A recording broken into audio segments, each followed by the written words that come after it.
My parents bought my brother a house but refused to pay for my daughter's surgery. When I asked why, they said she was adopted, so not fully family. What I told them after that shattered the family. Forever. I'm 36, a taxi driver in a mid-sized city where the airport is always under construction and people still argue about which pizza place is real. I work nights mostly. Fewer tourists, more stories. I keep a thermos of strong coffee, a roll of quarters for parking meters, and a phone charger for every brand, because tips happen in small ways. I'm the older son. I grew up being told I was steady, useful, the one who could be left alone with a list and return with everything checked off. My brother Evan is 30. He's the golden one. Easy laugh, big dreams. He's allergic to early mornings and long explanations. Mom calls him our sunshine. Dad calls him our hope. I married Anna when I was 26. We rent a 2-bedroom over a pharmacy. Our daughter Lily is 8. We adopted her when she was 3 weeks old. She has a small dimple in her left cheek and a loud opinion about socks. She calls every dog sir, even when it's clearly a lady. When I pull up to school in the cab and she sees me, she runs like her backpack is trying to fly away. Taxi work taught me patience. You listen. You don't correct. You drive. You get people where they need to go, even when they give you bad directions. That's how I used to handle my family. Let them talk. Nod. Take their exits for them. Last winter, Lily's cardiologist said the quiet thing out loud. Surgery within a year. He didn't dramatize it. He explained it like a weather forecast. He drew a simple picture of a heart on the back of a billing sheet and circled the part that needed help. I folded the paper like it was delicate. Anna reached for my sleeve under the table. We drove home without the radio on. I didn't tell my parents that day. I told them a week later when they came over to drop off a box of canning jars Mom found for soup season. They sat at our tiny table and complimented the curtains. I said Lily will need surgery this year. Mom blinked fast. Dad put his hand on the box like he might lift it and leave. We'll pray. Mom said we will. Dad echoed. I thought that was the first stone in a wall of support. I thought wrong, but that part comes later. Tonight's scene, a Sunday dinner at my parents' house. Roast chicken, overcooked green beans. Dad's special mashed potatoes that he stirs with a wooden spoon he won't let anyone else touch. Evan is late as usual. Late as Mom has the news on mute, so the anchor moves his mouth with no sound like he's telling secrets. I bring a salad because we were told to bring something fresh. Anna sets Lily up with crayons at the end of the table. Lily draws a taxi with wings. Super cab, she says. Evan walks in 30 minutes late with a paper bag from a bakery and a story about traffic. He kisses Mom's cheek. He gives Dad a half hug that looks like a handshake that lost its way. He ruffles Lily's hair and says, "How's my favorite lady?" Lily says, "I'm drawing you a ticket for speeding." He laughs like that's the best joke anyone has ever told. We eat. The conversation is soft and shallow. Work neighbors. The old man down the street who paints his mailbox every month. I wait for someone to ask about Lily's appointment last week. No one does. I am used to making the first move, so I do.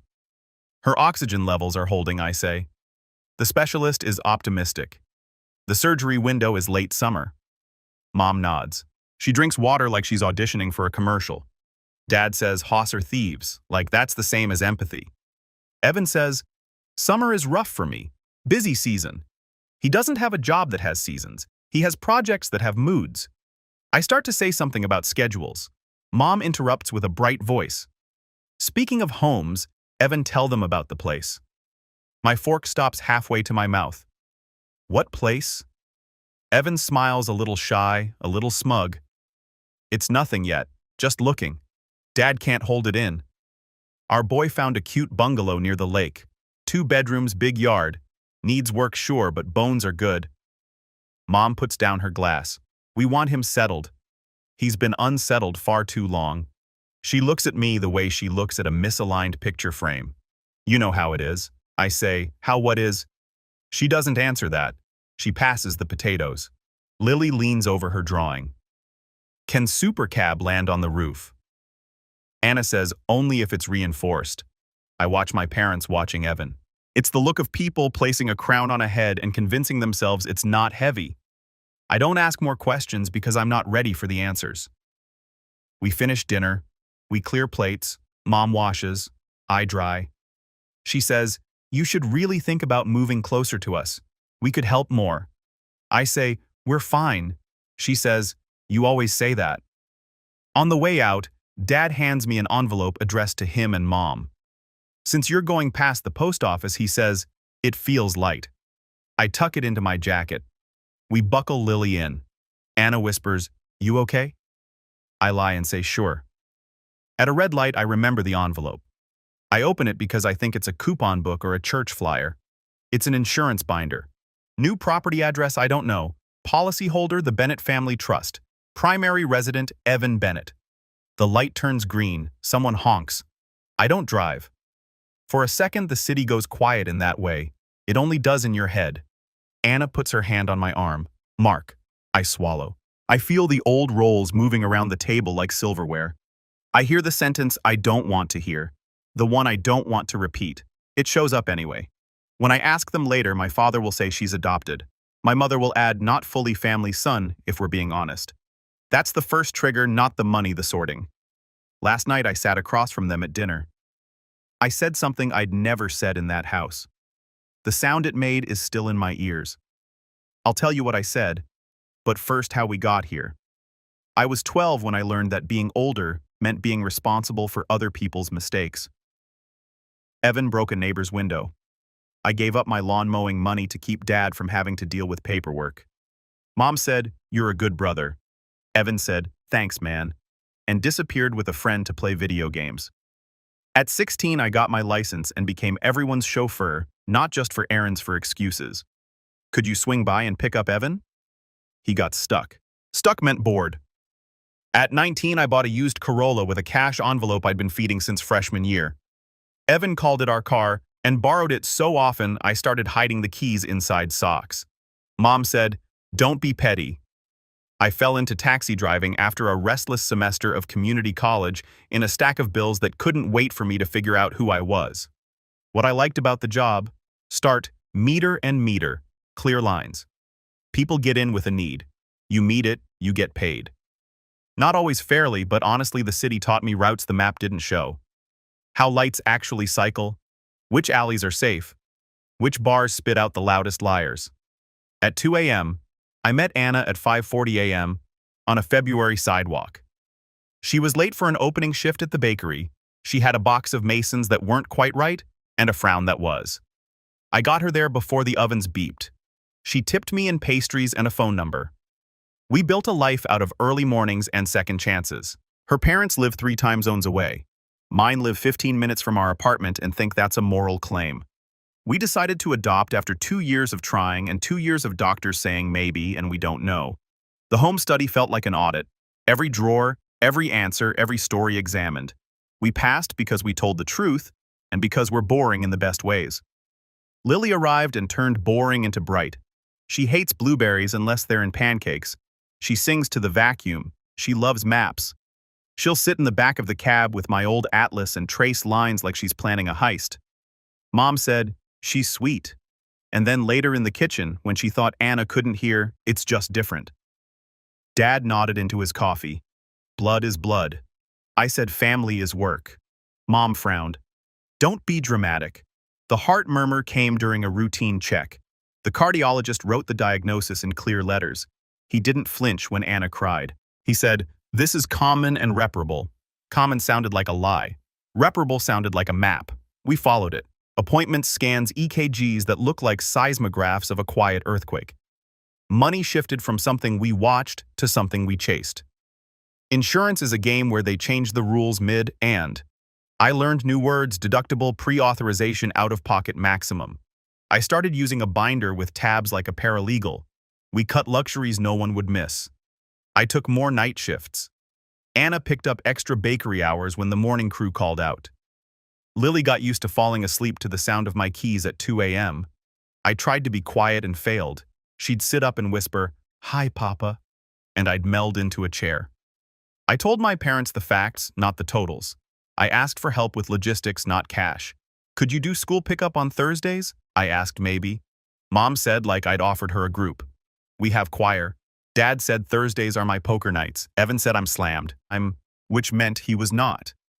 Meanwhile, Evan kept pivoting. He sold vintage shirts online. He managed a friend's band for 3 weeks. He consulted on a food truck. He moved back home because rent is a trap. He called me late at night to ask, "How do you talk to credit card companies?" I told him. He said, "You're a lifesaver." And then didn't do the thing I told him. Small humiliations piled up like dirty dishes. Mom asked if we could keep Lily's situation private because not everyone understands adoption or medical stuff. Dad rolled his eyes when I corrected him for saying real parents about Lily's birth parents.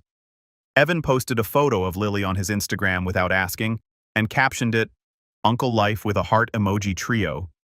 When Anna asked him to take it down, he said, "Relax, it's just a pic. I let too many things pass because I picked my battles the way a poor person picks apples. Carefully with an eye to bruises I can't afford." Then the first big bill hit. Insurance denied a test because the specialist had the wrong code next to his name. I called, I waited, I stayed polite. It got fixed. The second bill was a deductible. The third was a mystery charge that turned out to be the fee for having a cardiologist read a scan their own machine produced. I paid what I could, planned for the rest, and told myself, "We are okay. We're doing it." Then the envelope, the binder, the address. I didn't know. I asked my parents the next day, not a text. I drove over between fares and rang the bell. Mom opened the door with the look that says, "We weren't expecting a pop-in, but we're dressed for it." I held up the binder. "What's this?" Dad came down the hall with his glasses in his hand. He saw the papers. He didn't even pretend. "We helped your brother," he said. "How much is helped?" I asked. Mom said, "That's not the point." "What is the point?" "The point," Dad said slow, like he was explaining a drill to a rookie, "is that Evan is starting his life. He needs a foundation." I stared at him. "We asked you to be at a doctor's appointment, and you said choir." Mom's mouth pinched. "We're doing what we can." I said it then. Soft because I still believed softness would help. "Lily needs surgery this year." Mom looked at the kitchen clock. Dad looked at his coffee. "Well, pray," he said again. "Prayer is good," I said. "Action is better." Mom's eyes cooled. "We've done enough for you." There it was, the invoice for being their child. Evan arrived mid-con conversation with a bag of takeout and saved us from saying anything honest. He saw the binder and grinned. "You saw," he said. "It's not a mansion, just a start." "Congrats," I said. It tasted like aluminum. Later that week we were invited to Sunday dinner again. The one with the roast chicken and the quiet TV anchor. I went because I still believed in the power of showing up. They gave me a line to hold. I took it. I'm done with that now. The thing that broke me wasn't the purchase. It was the sorting the sentence. She's adopted. The add-on, not fully family. A scale in their heads where blood weighs more than time. Where a signature on a deed matters more than a signature on an adoption certificate. A family that uses the word blessing like a coupon. I left that dinner with a decision heavy and simple.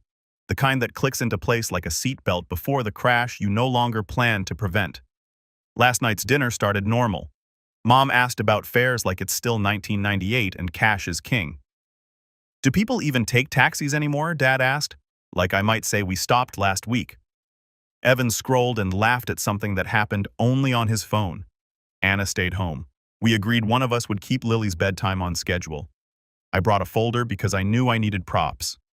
People like my parents respect paper. When plates were mostly empty, and the TV anchor's silent mouth looked exhausted from all the news he wasn't allowed to tell us, I set the folder on the table. I took out 2 pages.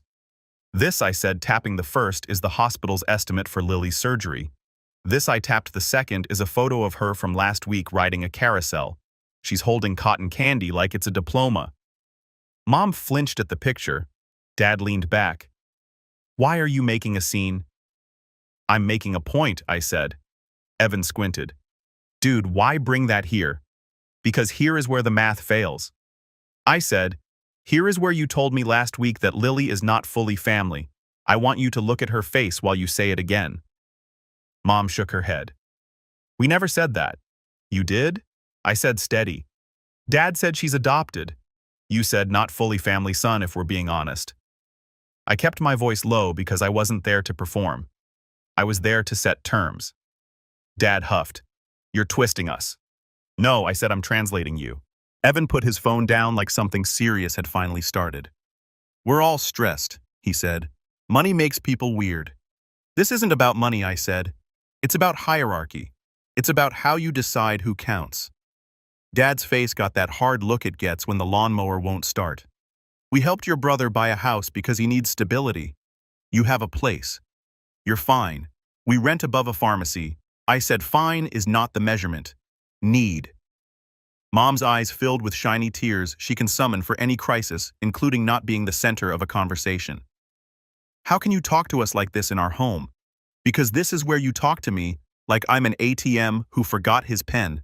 I said, I'm done. Dad leaned forward, elbows on the table, voice low and sharp. Careful. I leaned back. No. The word hung there like a new picture on a blank wall. I'm setting boundaries, I said. I should have done it 20 years ago. Here they are. We will pay for Lily's surgery ourselves.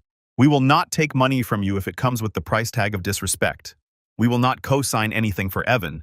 We will not be your emergency contact when a project fails, or a pipe bursts, or a credit card needs a clean name. Mom covered her mouth like I'd cursed. I hadn't. I was being cleaner than I've ever been. Dad's jaw moved like he was chewing nails. You're ungrateful. I'm awake, I said. Evan tried one more time to be the hero. Bro, why are you burning bridges over a misunderstanding? Misunderstanding would be saying the wrong thing. I said, you said the real thing. I finally believed you. Mom sniffed. We didn't mean she's not family like that. We meant it's different. Different how I asked. Different like you don't see her. Different like you get to opt out when it's hard.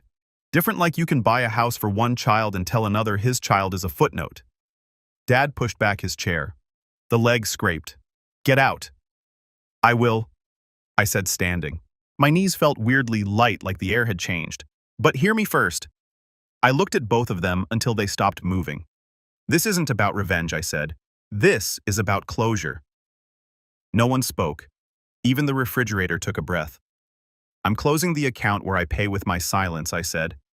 I'm closing the door where you come into my home with conditions. I'm closing the loop where Evan messes up and I fix it. You can call it cruel. I call it parenting my own family. Mom whispered. If you walk out, don't come back asking for anything. I won't, I said. And I won't come back to explain adoption to people who use it as a way to grade a child. Evan reached for humor and missed. 4th of July is going to be awkward. It'll be quiet, I said. I gathered the papers. I put the photo of Lily back in the folder. I left the estimate on the table. You can keep that, I said. It's what respect costs. We're paying it. I walked to the door. Mom said my name the way you call a dog who's about to bolt into the street. I didn't turn. I opened the door. I stepped into air that felt like air. The first thing I did when I got home was hug Anna longer than usual. She pulled back, looked at my face, and nodded like she understood without words. Lily was asleep. Her chest rose and fell in a rhythm I will never take for granted. The next morning, my phone started its performance. 7:12 a.m. Mom, we should talk about last night. You overreacted. 7:16 a.m. Dad returned the spare key. 7:17 a.m. Dad and the drill. 7:25 a.m. Evan dude. Yikes. Mom's a wreck. 7:26 a.m. Evan just say sorry. 7:41 a.m. Unknown number. Family meeting tonight. 6 p.m. Aunt Barb. She loves committees and potato salad. I put the phone face down. I made Lily's lunch. Turkey sandwich, apple slices, a note that said, "You are brave." I drove the morning airport run and pretended not to hear my phone vibrate like a trapped bee. At noon, I called the hospital billing department to confirm the payment plan we'd set up weeks ago. The one I kept telling myself was a parachute and not a curse. The woman on the line had a voice that sounded like warm socks. "We can start at $400 a month," she said.